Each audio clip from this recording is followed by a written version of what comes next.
안녕하세요. 김신호 신학박사입니다. 예수님의 이제 주요 사역들을 중심으로 해서 시리즈로 지금 강의를 좀 하고 있습니다. 오늘은 특별히 이제 예수님의 삼중직분, 예수님의 이제 삼중직분이 있다고 우리가 흔히 이야기를 합니다. 첫 번째가 예언자죠. 선지자. 구약에 굉장히 많은 선지자들이 있었습니다. 그리고 예수님의 또 다른 직분은 다윗과 같은 왕이라고 해요. 그래서 왕의 혈통으로 오신 분이다라는 것에 대해서 강조하고 있죠. 그 다음에 우리 또 프리스트, 대제사장이시죠. 그래서 구약 때는 양을 잡아서 양의 피로 제사를 지냈지만은 예수님께서 직접 대제사장이 되어서 오셔서 직접 피를 흘리심으로 말미암아 모든 죄를 사하시는 이 대제사장의 직분을 감당하신 걸로 우리가 이렇게 해서 삼중직분이라고 흔히 이야기를 합니다.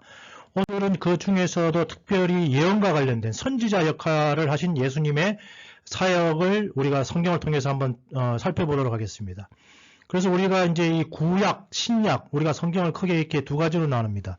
그래서 구약이라는 것은 쉽게 말해가지고 오래된 약속이죠.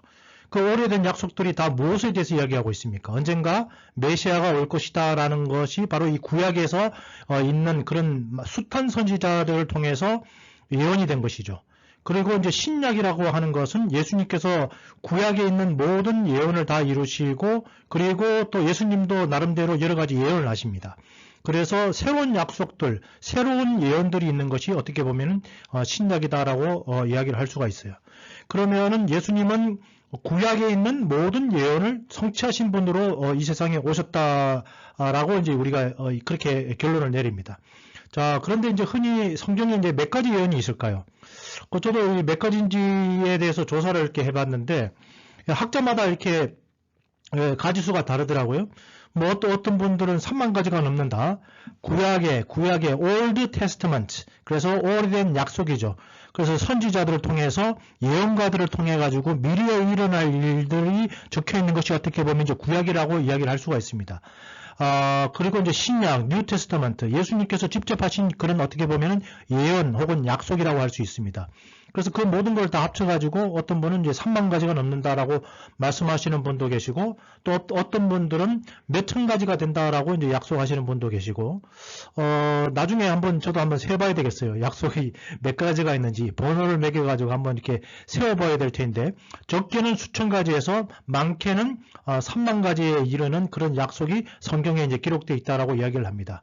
자, 우리가 이제 요한복음 1장 45절 말씀에 빌립이 나다나엘을 찾아 이르되 모세가 율법에 기록하였고 여러 선지자가 기록한 그 일을 우리가 만났으니 요셉의 아들 예수니라. 그래서 이제 빌립이라는 사람이 예수님을 만난 거예요. 그리고 이제 나다나엘이라는 사람을 찾아가 가지고 예수님에 대해서 이제 이야기를 하는데 뭐라고 그랬는가 하면 모세가 율법에 기록한 자 그리고 여러 선지자가 기록한 그래서 선지자가 뭐하는 분이라고 그랬죠?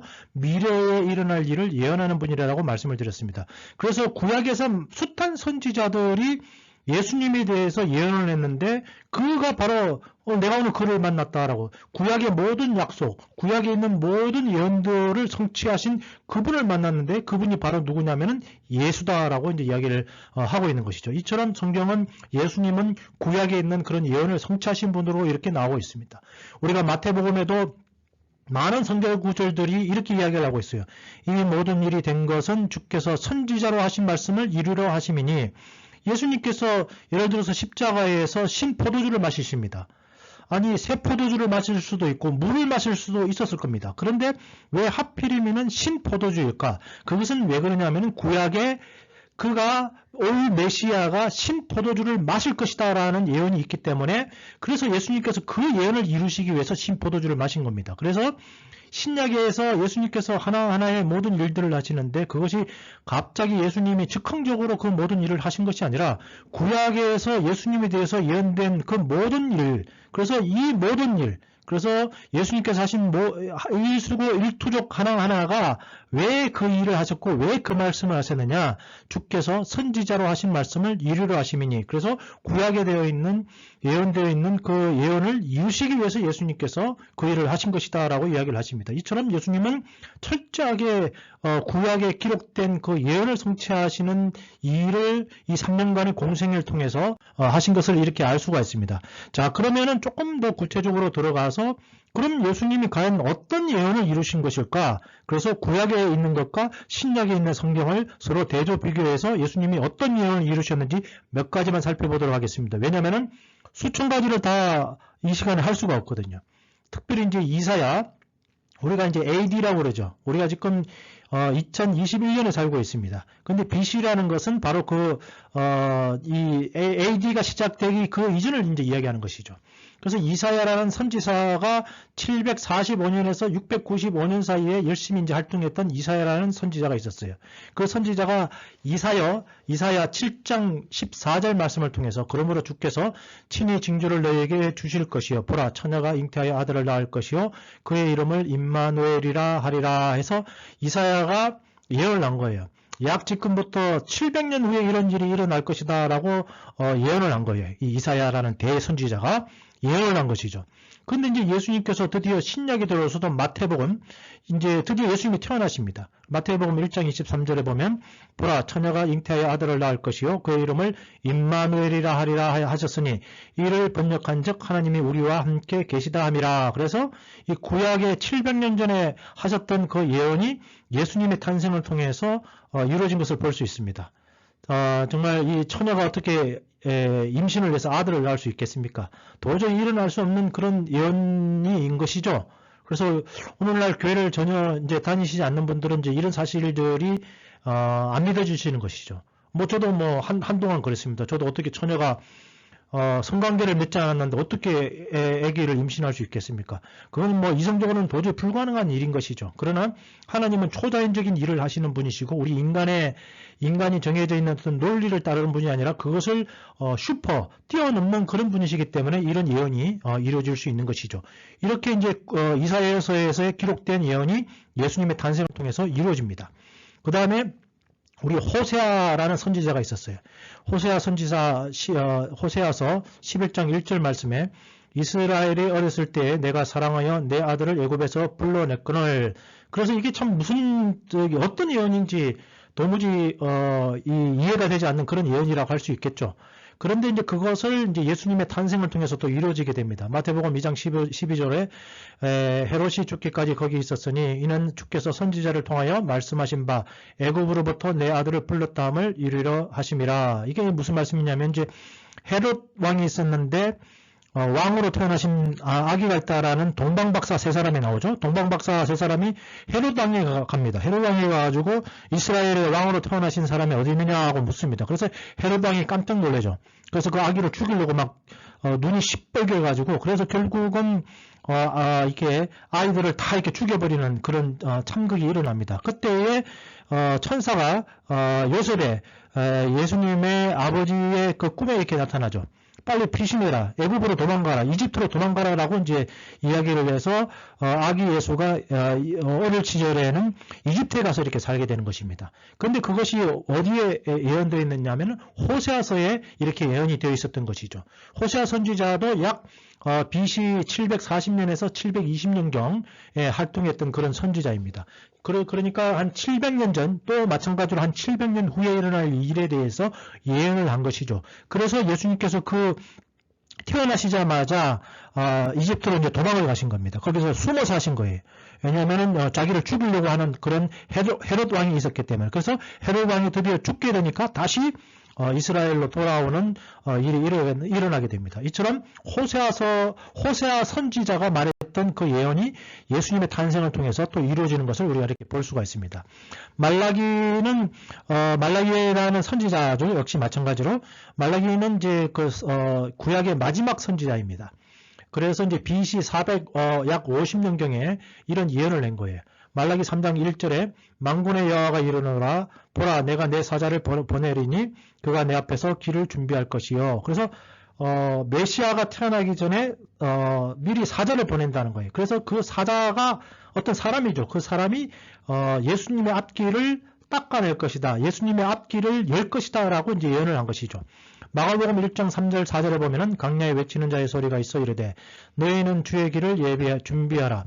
그의 오실 길을 곱게 하라. 기록된 바와 같이 세례 요한이 강야에 이르러 제사함을 받게 하는 회개 세례를 전파하니. 그래서 이제 누가 이 사자가 누가 되는가 하면 세례 요한인 것이죠. 그래서 세례 요한이 회개하라, 천국이 가까웠다라는 말을 이렇게 하기 시작합니다. 그래서 많은 사람들이 세례 요한에게 가고 세례 요한에게 가서 이 요단강에서 물세례를 받는 그런 장면들이 나옵니다. 결국은 예수님도 세례 요한에게 가서 물세례를 이렇게 받으시는 그런 장면이 나오는 것이죠. 이처럼 이제 말라기라는 선지자가 있는데 선지자도 뭐에 대해서 예언을 하고 있는가 하면은 예수님 메시아가 오시기 전에 바로 그 앞에 또 다른 사자가 있는데 그 사자가 예수님의 앞길을 예비할 것이다라고 약 450년경에 예언을 한 것이죠. 그런데 그 예언이 누구를 통해서 이제 이루어지게 되는가 하면은 세례 요한을 통해서 이 예언이 이렇게 이루어진 것을 우리가 이렇게 볼 수가 있습니다. 이처럼 그 예수님은 구약에 있는 많은 그런 예언들이 있는데 그 예언 하나하나를 다 구체적으로 성취하시고 이 예언을 이루신 분이 바로 예수님인 것에 대해서 성경은 굉장히 많은 성경 구절을 통해서 이렇게 말씀을 하고 있는 거예요.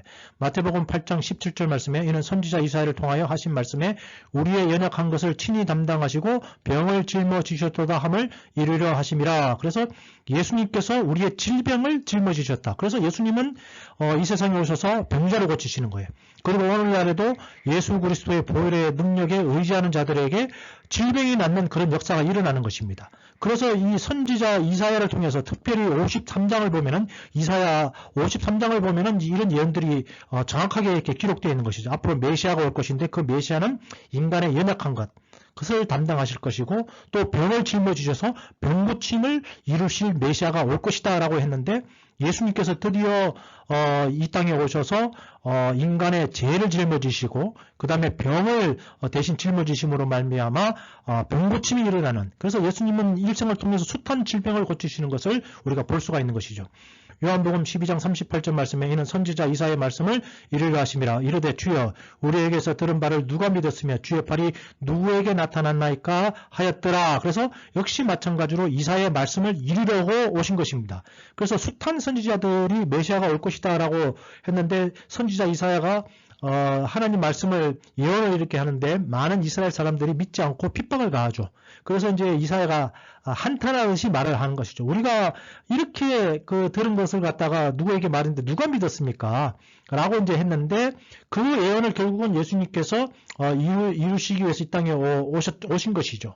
그래서 예수님은 이처럼 구약의 숱한 예언들, 적게는 몇 천 가지요, 많게는 3만 가지에 이르는 그런 예언들을 구체적으로 하나씩 이룬 분이신 것에 대해서, 그래서 예언을 성취하신 예수님이라는 것에 대해서 성경이 우리에게 이렇게 이야기를 하고 있습니다. 여러분들이 미래에 일어날 일에 대해서 예언을 할 수 있습니까? 내일 무슨 일이 일어날지. 우리 지금 현재 코로나 바이러스로 인해서 많은 고통을 당하고 있는데 불과 1년 반 전에 이것을 예언한 사람이 있을까요? 없는 거죠. 우리는 내일 무슨 일이 일어날지에 대해서, 그리고 앞으로 어떤 일이 우리에게 펼쳐질지에 대해서 그것을 아는 사람은 아무도 없는 것입니다. 미래를 바라보는 자가 바로 예언자인 것이죠. 그런데 우리 예수님은 미래의 선지자를 통해서, 하나님의 선지자를 보내서 미래의 일을 예언하셨고, 그래서 그 예언을 이루신 분이 예수님이시다. 그런데 예수님께서 그 예언을 성취하셨을 뿐만 아니라 예수님도 새로운 그런 예언을 하십니다. 그래서 성경에 크게 세 가지의 어떻게 보면 예수님의 예언이 나옵니다. 첫 번째 예수님의 예언이 뭐냐면 부활에 관한 것입니다. 나는 죽을 것이다. 그러나 나는 부활할 것이다. 라고 예수님이 이런 예언을 하기 시작하십니다. 마가복음 8장 31절 말씀에 인자가 많은 고난을 받고 장로들과 대제사장들과 서기관들에게 버림받아 죽임을 당하고 사흘 만에 살아나야 할 것을 비로소 그들에게 가르치시되. 그래서 예수님께서 예언을 하신 것이죠. 인자가 누굽니까? 바로 예수님이죠. 이 예수님께서 많은 고난을 받으실 거라고 이야기하는 거예요. 그런데 그 누구로부터 고난을 받느냐? 장로들과 대제사장들과 서기관들. 어떻게 보면 유대교의 지도자들에게 버림받아서 죽임을 당할 것이다. 그래서 결국은 우리가 성경을 보게 되면 이 대제사장들이나 바리새인들이나 서기관들이 예수님을 고소를 합니다. 그래서 예수님이 잡혀가게 됩니다. 그래서 그가 자칭 하나님의 아들이다 말했다라는 그 죄로 인해서 결국은 신성 모독의 죄를 짓게 되고 그것으로 말미암아 사형을 당하게 되죠. 그래서 예수님은 십자가에 죽게 되는 것입니다. 근데 예수님께서 자기가 어떻게 죽게 될 것인지에 대해서 예언을 하신 것이죠. 그런데 그것으로서 끝난 게 아니라 사흘 만에 내가 다시 살아날 것이다 라고 예수님께서 예언을 하신 것입니다. 그래서 예수님도 이렇게 본인 앞에 본인에게 미래에 일어날 일들에 대해서 이렇게 어떤 일이 일어날 것이다 라고 말씀하셨는데 대표적인 것이 바로 그의 자신의 부활에 관한 것입니다. 결국은 그분은 십자가에서 죽으시고 3일 후에 결국은 부활하시게 됩니다. 그래서 이 많은 성경 구절들이 나는 예수님이 죽은 것을 십자가에서 죽은 것을 봤다. 그렇지만은 나는 예수님이 다시 살아나신 것을 봤다. 12제자가 그것을 보고 숱한 사람들이 예수님의 이제 부활을 목격을 하게 됩니다. 그래서 그들이 이 복음을 전하기 시작한 것이죠. 고린도전서 15장 19절 말씀에 만일 그리스도 안에서 우리가 바라는 것이 다만 이 세상의 삶뿐이면 모든 사람 가운데 우리가 더욱 불쌍한 자이니라. 그래서 어떻게 보면은 바울이 이제 이 글을 썼는데 만약에 이 세상에서 죽음으로 말미암아 모든 것이 끝나버린다면은 예수 믿는 사람들, 교회 다니는 사람들이 불쌍한 자라는 거예요. 그죠? 영생도 없는데 뭐가 있다고 죽음으로 말미암아 모든 것이 끝나버린다면은 착하게 살 필요가 없는 것입니다. 근데 자기가 하고 싶은 대로 육체가 원하는 욕망대로 이렇게 살아가면 될 것입니다. 그런데 그런 걸 다 육체적인 욕망을 다 제어하고 하늘나라에 상급을 쌓는다고 달려나가는 것이 그리스도인이죠. 그래서 이 사도 바울이 이 부활에 관한 것, 예수님께서 첫 번째 부활이 되셔서 증거가 되셨기 때문에 모든 사람들도 분명히 100% 죽지만은 그 이후에 부활이 있다라는 것에 대해서 왜냐하면은 예수님께서 그것을 예언을 하셨고 또 숱한 사람들 앞에 일어날 일들에 대해서도 예수님께서 그렇게 예언을 하셨기 때문입니다. 요한계시록 20장 6절 말씀에 이 첫째 부활에 참여하는 자들은 복이 있고 거룩하도다. 둘째 사망이 그들을 다스리는 권세가 없고 도리어 그들이 하나님과 그리스도의 제사장이 되어 천년 동안 그리스도와 더불어 왕노릇하리라. 그래서 첫째 부활. 그래서 이제 이 요한계시록은 성경의 신약에서 모든 성경이 이제 마지막에 이제 기록되어 있는 그런 성경책입니다. 근데 여기서도 첫째 부활에 대해서 이야기를 합니다. 그래서 반드시 모든 사람들은 어떻게 될 것이냐? 부활한다라고 이야기하는 거예요. 그래서 그 이후에 심판이 있게 되는데 정말 하나님께 속한 자들은 그 둘째 사망, 어떻게 보면은 심판을 받지 않고 천국에 들어가게 되지만은 그러나 부활을 했는데 하나님께 속하지 않는 자들에게는 둘째 사망이 그들에게 있을 것이다 라고 해서 우리 인간에게도 부활이 있을 것에 대해서 죽고 나서 그것으로 삶이 끝나는 것이 아니라 그 이후에 새로운 어떤 세계가 있을 것에 대해서 예수님께서 우리에게 말씀을 하십니다. 이렇게 예수님이 예언하신 첫 번째 어떻게 보면 예언은 부활에 관련된 것입니다. 두 번째 그러면 예수님의 또 예언, 또 앞으로 일어날 일이 과연 무엇일까요? 그것은 바로 성령과 관련된 것입니다. 굉장히 좀 어려운 그런 개념일 수도 있어요. 그런데 이제 우리가 요한복음이라든지 많은 부분들을 보면은 예수님은 불과 성령으로 세례를 주실 분이다라고 이렇게 나옵니다. 그래서 예수님은 누구냐? 예수님이 드디어 죽으시고 승천을 하십니다. 하늘나라로 가십니다. 그런데 바로 가기 직전에 제자들에게 뭐라고 얘기하고 있는가 하면 예루살렘에 떠나지 말고 여기 있어라. 내가 하늘에 가게 되면은 너희들에게 성령을 선물로 보낼 것이다 라고 또 그때도 약속을 하셔요. 그런데 살아계실 때도 이런 약속들을 이렇게 하게 되시는 것입니다. 그래서 예수님은 성령을 보내실 것이다 라고 우리에게 예언을 하셨습니다. 그리고 요한복음 2장 22절 말씀에 예수님이 이제 죽으셨어요. 그래서 12제자가 굉장히 무서워합니다. 그래서 덜덜덜 떨면서 숨어서 이제 지하에 숨어서 이제 있는 거예요. 그때 예수님께서 12제자에게 나타나셔서 한숨을 내쉬면서 덜덜 떨고 있는 그 제자들에게 성령을 받으라라고 명령을 내리십니다. 왜냐하면 성령으로 하지 않고서는 모든 일들에 대해서 우리가 이해를 할 수 없기 때문인 것이죠. 그래서 예수님이 다시 사도행전 1장 5절 말씀에 구름을 타고 이제 하늘로 승천하시기 바로 직전에 이 말씀을 하시는 거예요. 요한은 물로 세례를 베풀었으나 너희는 맨날이 못되어 성령으로 세례를 받으리라. 그래서 성령 세례를 꼭 받아야 된다라고 이제 제자들에게 이야기를 하게 됩니다.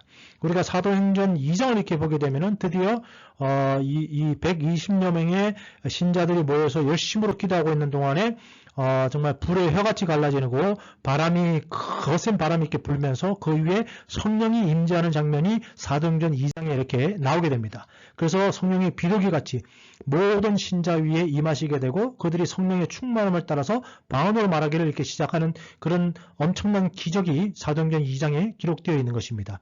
그런데 이 성령 세례는 그 당시 2000년 전에 특정한 사람들에게만 내린 것이 아니라 바로 그 이후에 모든 그 성령 세례를 받기를 원하는 모든 사람들, 그래서 무릎 꿇고 성령을 달라고 기도하는 모든 자들에게도 성령이 내리시는 것입니다.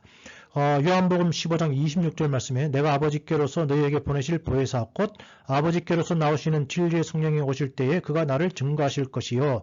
이게 이제 다 예수님께서 잡히시기 바로 전날 밤에 12제자에게 가르치신 내용이십니다. 그래서 내가 하늘나라 아버지께로 가면 승천을 하게 되면은 보혜사를 보낼 것이다 라고 이렇게 약속을 하시는 것이죠. 요한복음 16장 13절 말씀에도 그러나 진리의 성령이 오시면 그가 너희를 모든 진리 가운데로 인도하시리니 그가 스스로 말하지 않고 오직 들은 것을 말하며 장래일을 너희에게 알리시리라. 그래서 진리의 성령이 너희들에게 임할 것이다 라고 예언을 하셨는데 그 예언이 결국은 사도행전 2장에 이렇게 이루어지게 됩니다. 여러분, 저도 기도하는 가운데에 하나님 만나게 해달라고 막 기도를 했어요. 하나님 계시면은 저 알게 해주세요, 알게 해주세요 라고 하는데 갑자기 어떤 알 수 없는 힘이 제 혀가 제 몸에 속해 있는 거 아니겠습니까? 제가 하고 싶은 말은 제 머리가, 제 뇌가 그것을 하는 거거든요. 그런데 갑자기 혀가 꼬부라지더라고요. 꼬부라지면서 제 혀에서 막 이상한 소리가 나는 거예요. 저는 그게 뭔지를 몰랐습니다.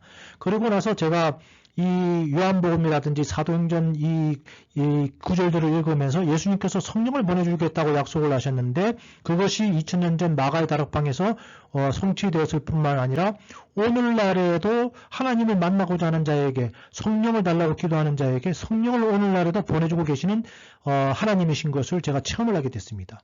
그래서 이 예언이 저한테 이루어진 거예요. 2000년 전에 예언된 말씀인데 2000년 후에 살고 있는 제가 이 말씀을 제가 경험을 하게 된 것입니다. 그래서 제가 하나님의 예언이 틀린 것이 없구나. 하나님께서 오래전에 하셨던 그 예언이 나에게 이루어졌구나. 그래서 제가 하나님 말씀을, 성경을 믿게 된 거예요. 제가 만약에 그 체험이 없었더라면 저는 하나님을 믿지 않았을 것입니다. 그런데 그 예언이 저에게 이렇게 이루어진 것입니다. 마지막 세 번째 큰 예수님께서 예수님의 입으로 하신 또한 예언이 있습니다. 그것은 바로 뭐냐면 세상의 종말과 재림입니다. 그게 뭐냐면 예수님께서 구름을 타고 올라가시죠. 그런데 예수님께서 다시 오신다는 거예요. 그때가 세상의 마지막 종말이라고 성경이 말을 하고 있습니다. 마태복음 26장 64절에 내가 너희에게 이르노니 이후에 인자가 권능의 우편에 앉은 것과 하늘 구름을 타고 오시는 것을 너희가 보리라. 그래서 예수님의 재림에 대해서 성경이 이렇게 이거는 예수님의 입으로 직접 하신 말씀입니다. 사도행전 1장 11절 말씀에도 이거는 천사가 하는 말입니다. 갈릴리 사람들아 어찌하여 서서 하늘을 쳐다보느냐. 너희 가운데서 하늘로 올리우신 이 예수는 하늘로 가심을 본 그대로 오시리라. 그래서 예수님이 언젠가 다시 이 세상에 오신다는 것입니다. 그것이 어떻게 보면은 이 세상의 종말입니다. 그리고 나서 우리가 보고 있는 이 하늘과 우리가 살고 있는 이 땅은 없어질 것이다 라고 성경이 우리에게 이야기하고 있고 새 하늘과 새 땅이 열리게 될 것이다 라고 성경이 우리에게 예언이 되어 있습니다. 여러분, 성경에 있는 모든 제 예언들이 다 이루어졌어요. 그래서 몇천 가지가 됐던 3만 가지가 되었던 그 모든 예언은 이루어졌습니다. 이제 단 한 가지 약속이 남아있는데 그것이 바로 예수님의 재림이라는 것이죠. 그래서 Jesus is coming back. 예수님은 언젠가 분명히 다시 오신다라는 이 약속, 모든 이제 예언은 다 성취되었고 오직 이 한 가지 예언만이 지금 남아 있는 것입니다. 그런데 예수님이 언제 오실지는 아무도 이렇게 알 수가 없는 것입니다. 그래서 마태복음 24장 44절 말씀에 이러므로 너희도 준비하고 있으라. 생각지 않은 때에 인자가 오리라. 그래서 예수님께서 다시 재림할 것이라는 이런 약속이 마지막으로 남아있는데 그 약속들이 굉장히 많이 이렇게 있다라는 것입니다. 또 다른 성경을 보면은 마태복음 24장 14절 말씀에 이 천국 복음이 모든 민족에게 증언되기 위하여 온 세상에 전파되리니 그제야 끝이 오리라. 그래서 세상 끝까지 복음이 전파되면 예수님께서 꼭 오실 것이다 라고 이렇게 예언이 되어 있습니다. 마가복음 13장 19절 말씀에도 이는 그날들이 환난의 날이 되겠습니다. 하나님께서 창조하신 시초부터 지금까지 이런 환란이 없었고 후에도 없으리라. 그래서 최후에 어떻게 보면 환란이 있을 것이다 라고 성경이 우리에게 이렇게 예언을 하고 있는 것입니다. 여러분, 예수님은 구약에 나와 있는 그 숱한 선지자 예레미야, 이사야, 말라기 등 호세아 등등의 굉장히 대선지자들 혹은 소선지자들이 숱한 어떤 예언들을 했는데 그 예언들을 이루시기 위해서 이 땅에 오신 분입니다. 그래서 예수님은 예언을 성취하신 분이십니다. 그리고 예수님은 직접 선지자가 되셔서 미래에 일어날 일들에 대해서 예언을 하셨는데 오늘은 크게 세 가지로 이렇게 여러분들과 나눴습니다. 예수님은 내가 죽고 난 후에 부활할 것이다 해서 부활을 하셨습니다. 그리고 예수님은 성령을 보내줄 것이다 했는데 성령을 보내주셨고 오늘날에도 강구하는 자에게 성령을 보내주십니다. 그리고 마지막 아직 unfulfilled, 아직 이루어지지 않는 마지막 하나의 약속이 있는데 그것은 예수님의 재림인 것입니다. 예수님이 재림하시게 되면은 그때는 정말 양과 염소가 갈라지고 그리고 정말 빛과 어둠이 갈라듯이 모든 것이 갈라지고 더 이상의 새로운 기회는 없다라고 성경이 우리에게 이야기하고 있는 것입니다. 이제 우리 그리스도인들은 예수님의 재림만을 기다리면서 살아가는 자인 것입니다. 여러분 정말 이 말씀을 통해서 예수님은 예언의 성취자이시오. 그리고 예언을 꼭 이루시는 분이라는 것을 여러분들이 꼭 숙고해 주시기 바랍니다. 예, 이것으로 오늘 하나님 말씀을 마치도록 하겠습니다. 들어주신 모든 분들께 감사드립니다. 네, 감사합니다.